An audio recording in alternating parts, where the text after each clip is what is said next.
I got stuck in an elevator with my boss. What happened next changed everything. We got stuck in the elevator, and it changed my job forever. You think you know how your life is going to unfold. You make your plans, you follow the rules, you put your head down and work hard. And for the most part, you expect life to follow that structure, predictable, stable, maybe even a little dull. But all it takes is one malfunctioning elevator to flip everything upside down. My name is David. I work in a corporate office where routine is the religion and ambition is the unspoken competition. For years, I showed up early, stayed late, kept my mouth shut, and worked harder than most. And yet, I was invisible. Promotions passed me by like I was a piece of furniture. I wasn't the loudest, the flashiest, or the most connected. I was just reliable. And in a place like that, reliable is code for forgettable. Then came that Wednesday night. I was exhausted, wrapping up another day of grinding for recognition I never got. Most of the office had emptied out hours earlier. As I made my way to the elevator, all I could think about was a hot shower and a stiff drink. I stepped inside the elevator and leaned against the wall, eyes closed. Then she walked in. Olivia Carter, my boss. The most intimidating woman in the building, mid-40s, sharp as a blade eyes that saw through excuses before you even opened your mouth. No one really knew her. She never spoke about her life. No small talk, no weekend recaps, no family photos on her desk. She was the kind of boss people respected and secretly feared. "David," she said with a nod. "Miss Carter?" I replied, straightening up like I was in a military drill. The doors shut. The elevator hummed, and then nothing. The lights flickered, a jolt, and we stopped, stuck. In that moment, I had no idea that getting trapped in that small steel box with the most untouchable woman I knew would unravel everything I thought I understood about success, vulnerability, and myself. The elevator jolted, and then silence. I blinked at the dim emergency light flickering above us. Olivia, as if this was the 10th time it had happened to her, calmly, pulled out her phone and turned on the flashlight. She examined the panel, pressed a few buttons, and then, with the same cool detachment she used in Monday meetings, hit the emergency call button. A scratchy voice came through. "There's a citywide power outage. We're working on it, but it might take a while, at least an hour, maybe more. Sit tight." I felt my stomach drop. Not because I was claustrophobic, but because of who I was stuck with. My boss. Not just any boss, either. Olivia Carter was known for being brilliant, efficient, and unshakably composed. She was also known for being untouchable. I mean, that literally no one at the office had ever seen her crack a joke, share a story, or even show emotion. She was the human embodiment of a steel wall. I stood awkwardly, trying not to fidget. Olivia leaned against the opposite wall, arms crossed, expression unreadable. The seconds ticked by, then minutes, and with each passing moment, the silence got louder. I cleared my throat. "Do you think this will mess up anything important tomorrow?" She looked over, paused, then said, "I had a meeting in the morning. I'll reschedule." I nodded, trying not to sound awkward. "Right. That makes sense." Silence again. "You seem nervous," she said suddenly. I let out a laugh, too quick, too sharp. "I mean, it's not every day you get trapped in an elevator with your boss." She raised an eyebrow. "Fair." There was a pause. "Do you get nervous?" I asked, almost daring myself to say it. She tilted her head. "Not often. It wasn't arrogance. It was just truth." The way she said it, calm and direct, it made me wonder what it was like to be that sure of yourself. "Must be nice," I muttered, mostly to myself. "What makes you nervous?" she asked. The question caught me off guard. I hadn't expected her to engage, let alone ask that. I hesitated, then said, "Not moving forward, feeling stuck." It slipped out before I could filter it, and suddenly I wasn't just talking about the elevator. I was talking about everything: my career, my life. That feeling like I'd been running in place for years and didn't know how to break through. She was quiet for a while after that. Then she nodded, slowly, as if she understood more than I expected her to. We lapsed back into silence, but something had shifted. I checked my phone again. Still no signal. Meanwhile, Olivia looked like she could be stuck there for hours and not care. She didn't pace, didn't fidget, just stood calmly, arms crossed. I shifted on my feet, trying to break the tension. Ever been stuck like this before? She surprised me by answering. Once. College. Subway car. 2 hours. Panic. Some people did. I didn't. Figured wasting energy wouldn't change anything. I smirked. Yeah, that sounds like you. She didn't deny it. Just glanced at me, amused.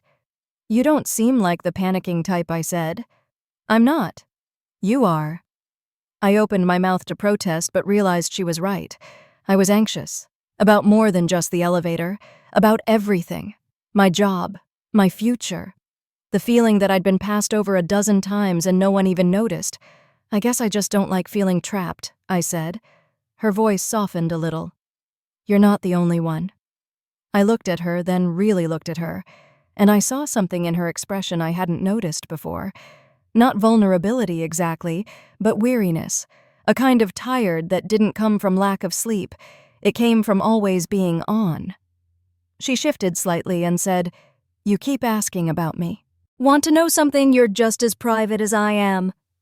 That made me pause. She wasn't wrong. I didn't talk about myself at work either. I didn't share stories or weekend plans. I showed up, did the job, kept my head down. You're right, I said. I guess I figured no one cared. Or you were afraid of what they'd do if they did. That landed harder than I expected. She pushed off the wall, walked to the middle of the elevator and said, People assume a lot about me.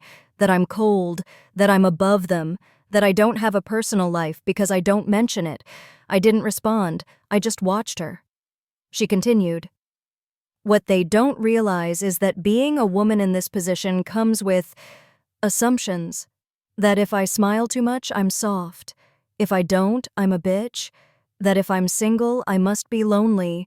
If I'm married, it's a liability. I nodded slowly. That's heavy. You have no idea. Silence again, but not the awkward kind, the respectful kind. I took a breath. You ever get tired of it? She turned to me. Every damn day.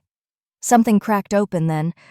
I don't know if it was me or her or just the absurdity of the moment, but we both stood there, two people who'd spent years pretending they were fine and realized maybe we weren't.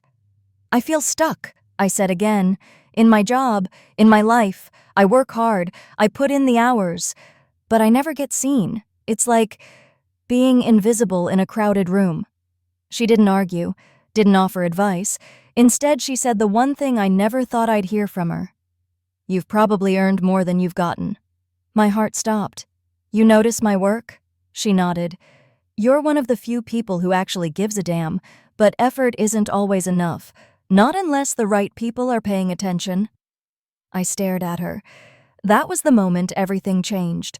Not because I got a promotion, not because the elevator magically started working, but because for the first time someone in power saw me. Then the elevator lights flickered back on, the motor hummed, and we started moving. When the doors opened, Olivia stepped out first. But before walking away, she turned back to me and said, Think about what I said, David. And then she was gone. Just like that. But the conversation stayed. All week. I couldn't stop thinking about it. The next few days at work, I felt different. More present. More assertive. I spoke up more in meetings, made sure my ideas were heard. I wasn't louder, I was clearer. Then, Friday afternoon, an email popped up in my inbox. Subject, Let's talk. From Olivia Carter. I stared at it for a long time before clicking. David, if you have time after work, stop by my office. I'd like to discuss something. Olivia. No details. No context. Just like her. I waited until 6. Everyone else had left. My heart was pounding. I knocked twice. Come in. She sat behind her desk, no blazer sleeves rolled up.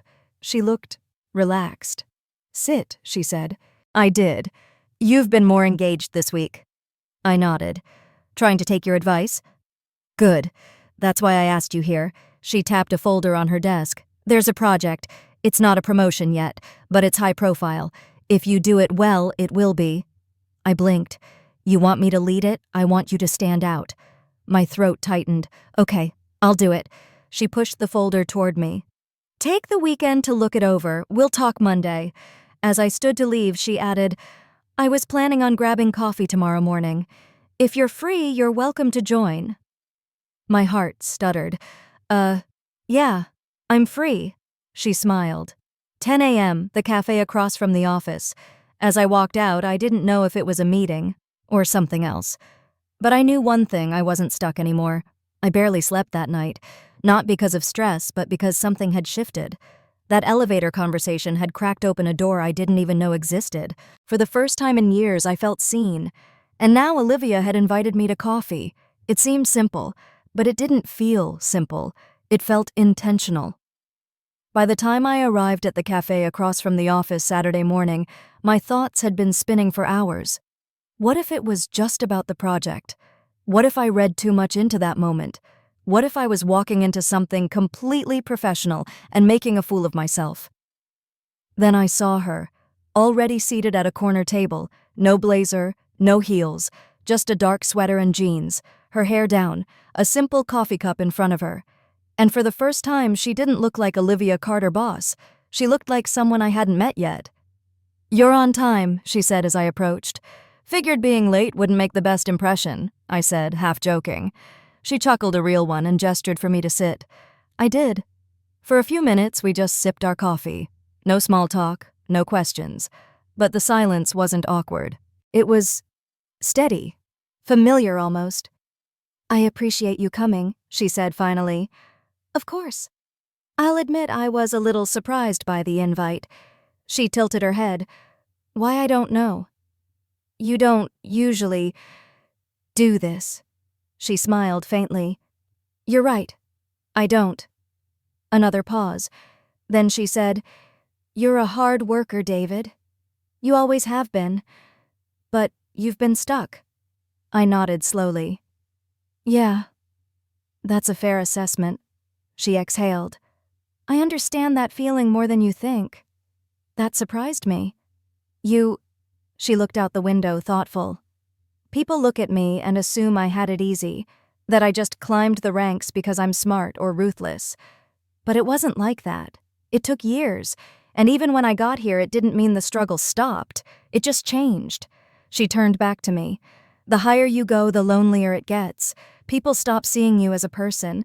They see power, a title, a threat, or worse, an opportunity. There was no self-pity in her voice. Just truth. I get that, I said. Not on the same level, but I've been invisible for so long I forgot what it felt like to be recognized. That elevator. You said things I never expected to hear. She met my eyes then. That's why I asked you here. I waited. She continued. I don't let people in, David. Not because I don't want to, but because every time I've tried, it's come with consequences. At work. Personally. But you... She stopped herself, then pressed on. You listened. That night. You didn't try to impress me or charm me. You just showed up real. I swallowed. I didn't know what else to be. She smiled. Exactly. Then her voice dropped. So, tell me, what do you really want from this job? I blinked. Honestly, always. I want to matter. I want to stop feeling like I'm just filling space. I want to lead, to grow. And yeah, one day I want to sit where you're sitting. But I don't want to step on people to do it. She nodded slowly, as if weighing every word. That's what I needed to hear. I tilted my head. Why? Because that project I gave you, it's not just a test. It's a filter. I'm watching to see how you lead, how you carry pressure, not just for a promotion, for something bigger. I stared at her, stunned. She softened. I need people around me who think like that, who care, who can grow. And then before I could respond, she asked, Do you still want coffee next weekend? That threw me. Was she asking professionally or personally? I hesitated. I do. She nodded. Good. That second coffee turned into a third, then a lunch, then a dinner, always framed casually, always on neutral ground. But each time the walls got lower, her stories got longer, my questions got bolder. She laughed more. I opened up. Eventually we talked about our pasts. I told her about my ex, the long relationship that ended in betrayal. She made me feel like I was optional, I said. Like I was convenient until someone better came along. Olivia didn't respond right away. Then she said softly, "That's what it feels like when people only want parts of you, not all of you." She understood. Not because she pitied me, but because she'd lived it. Over time, the lines blurred. She started texting me in the evenings.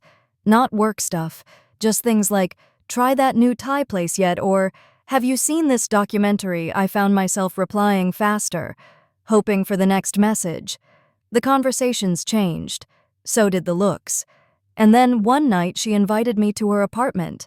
It wasn't dramatic. She just said, "You've done good work. You've earned some wine." I arrived nervous, not sure what the night meant. But when she opened the door barefoot in a cozy sweater, no makeup, I saw someone entirely different. Not my boss. Just Olivia. We talked, laughed, sat on her couch and shared old stories. But the moment came quietly. She looked at me serious again. "Do you regret this?" I frowned. "Regret what us?" "Whatever this is." I leaned forward. "We haven't even defined it, but we both know," she said, her voice quiet. I looked at her, then really looked. "No, I don't regret it," I said.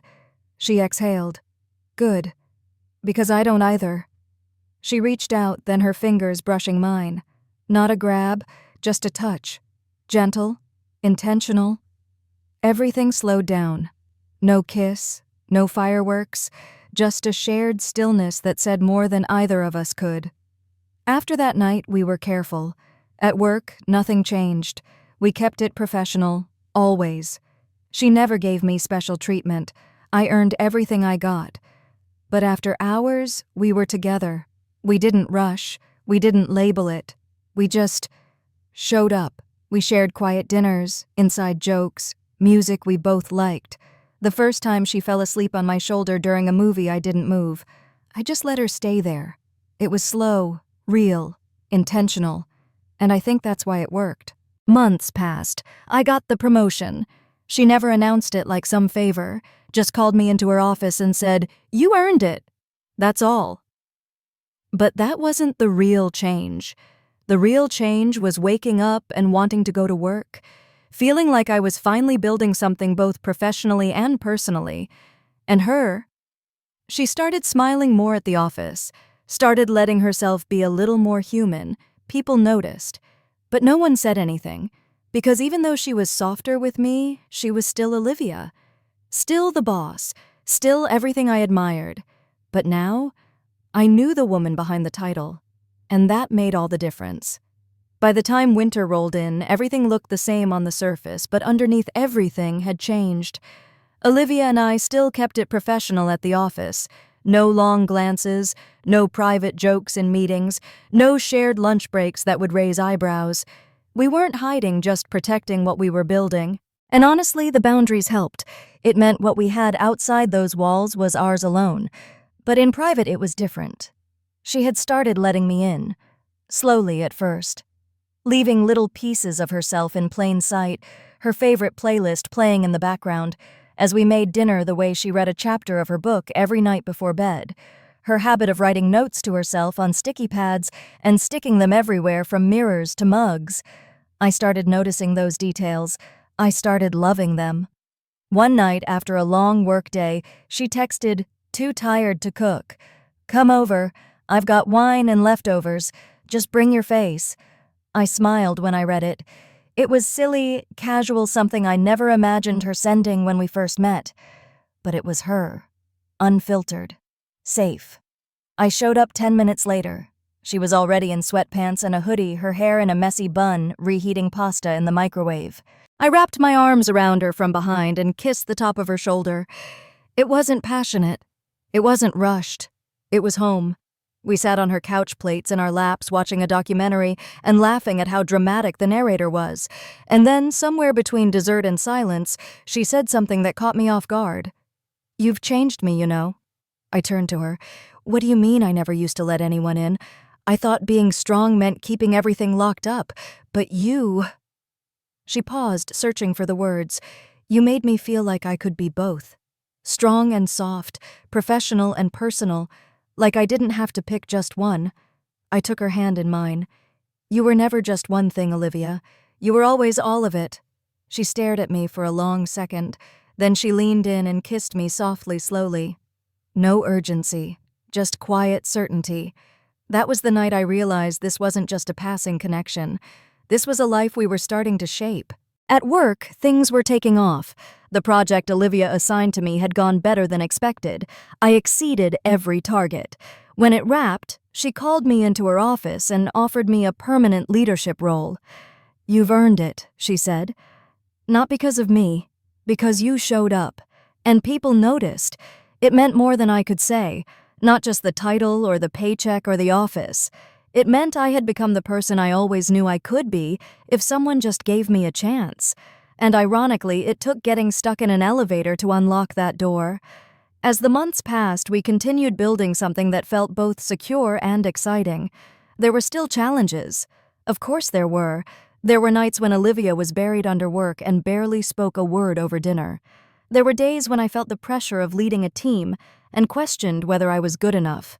There were moments when the line between personal and professional blurred, and we had to remind ourselves to step back. But we learned, we grew, and we talked about everything. Like the night she admitted, sometimes I still feel like people are waiting for me to fail. Like no matter how far I've come, they're just biding their time. I reached across the table, took her hand, and said, then let's give them nothing to wait for. Or the time I confessed, I still struggle with imposter syndrome, even after the promotion, even after everything. She replied, that's what keeps you grounded, just don't let it keep you small. That's how it worked between us.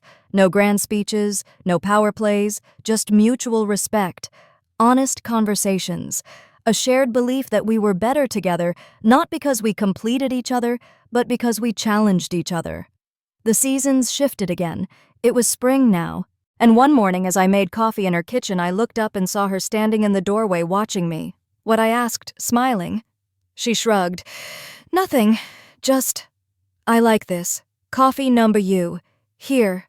This. Us. I set the mug down and walked to her. You want this long term? I asked. She nodded. I never thought I'd say that, but yes, I want it. I kissed her then, not because it was the right moment, but because it was ours. And now, a year later, here's what I know. Getting stuck in that elevator didn't just change my job, it changed everything. Because sometimes, the universe doesn't open a door. It stops one. And inside that pause, inside that moment where everything else goes dark, you see something you never saw before. A connection, a reflection of what's missing, and the beginning of something you didn't even know you needed. A full year later, I still think about that elevator. Not because of the panic or the darkness or even the silence, but because of what it gave me.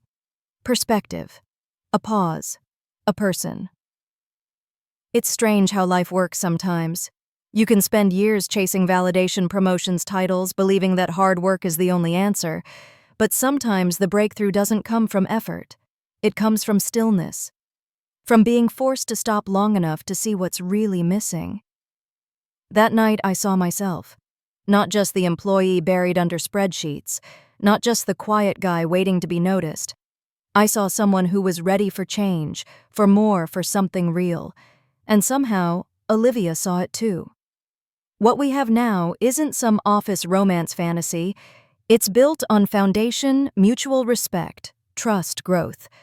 It didn't start with a date or a flirtation.